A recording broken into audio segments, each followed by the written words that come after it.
I'm Bill Snodgrass, and in this video, I'm going to tell you how to be more effective in taking cross-country photos. If you're assigned the task of doing a cross-country photo shoot, shooting a cross-country meet, this video is going to help you with camera settings, with strategies for composition, understanding the race, and how to get that entire story. So let's get started. First off, camera settings. Cross country is a sporting event, and like pretty much any sporting event, you're going to want a fast shutter speed so that you can freeze the action. Unless you're trying to do something creative with blur, which if you are, you're probably not watching a tutorial on how to shoot cross country videos. So fast shutter speed. The good thing is most of the time cross country meets are shot during the day, so there's plenty of light, and the ability to get your shutter speed up above 1,000, 2,000 sometimes, not a problem with any kind of digital SLR. So run the shutter speed up to something that makes sense. You don't want your ISO to go too high because you don't want to introduce any distortion or artifacts or any of that stuff. But knowing your camera, knowing where you're a good ISO setting, and then run your shutter speed on up. A little bit of depth of field is also helpful because the subjects are moving, and autofocus, what it is, they still are moving, so give yourself a little bit of depth of field by setting your aperture a couple of stops above wide open. That's it for camera settings. So a moderate ISO, fast shutter speed, couple of stops above maximum aperture setting. Image stabilization on your lens is a great addition, and also you're gonna want a decent length telephoto lens, probably a zoom lens because the distances are not always going to be the same. So some kind of a zoom telephoto is going to help you with your composition, help you to get those great pictures as the runners are coming towards you or going along in front of you. Now let's talk about composition strategies. The runners are going to be changing distance relative to you, and so in order to get the kind of sharp focus, I like to set my focusing point in the center of the camera, in the center of the frame, and if I put that focusing point on the runner's stomach or belt or something in that area of the runner, most of the time the composition will be correct. They will be the head and foot room will be okay. If they're just a small portion of the screen far away, now as they get closer, of course, when only a portion of their body is filling the frame, then you're obviously going to have to, get it off their belt and move it up. But that is just, common sense. So I like my focus dot in the middle. It's very easy to just stand there and take pictures. It's just very easy to stand there and take pictures as they run, but if you're trying to do anything creative at all, you need to think about different camera angles. What camera angle might give you a more interesting picture? And going down low and shooting up as they run by, that is an interesting composition. It's very easy to pull off. Using different assets on the course, trees, leaves, bushes, shrubs, to add some interest to your composition, that is another idea. Lighting for the run it's an outdoor sport, and you're probably not going to be taking any augmented lighting with you. So consider where the sun is and how it's going to affect your shot. If they're running out of the sun, you may need to compensate for that. If they're running right, with the sun behind them, think about shadows and where you want the image to end up. Do you want shadows on their faces? Do you want no shadows on their faces? What are you trying to accomplish with the picture in the long run? Set yourself up so that you can get that lighting that you need. You can switch sides of the track. Most of the time, if you're a serious photographer, course officials will let you move around. You can ask if you see a corner judge or someone on the course who's helping the runners. You can say, "May I cross the track?" I've never not been able to do that. I've been able to get to the right side of the track, whatever that means in regards to where the sun is in relationship to the runners.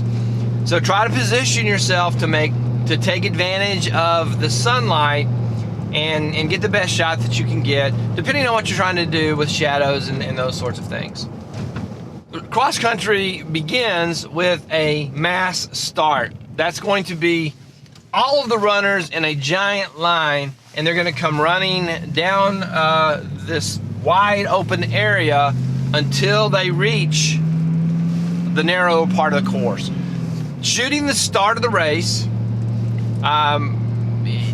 it's difficult to really pick one person out. You can do it, and just keep in mind there's going to be however many runners there are. They're all going to be running at once, and the first 200 or 300 yards, there are a lot of people in a giant mass.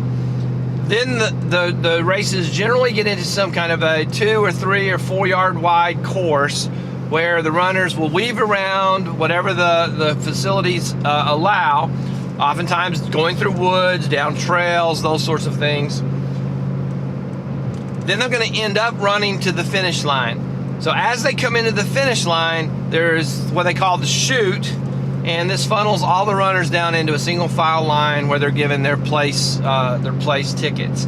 What part of the race do you want to capture? You cannot capture an entire team over the entire course, not unless you're running with them and you're able to keep up with them on the course. So you're going to have to find strategic places.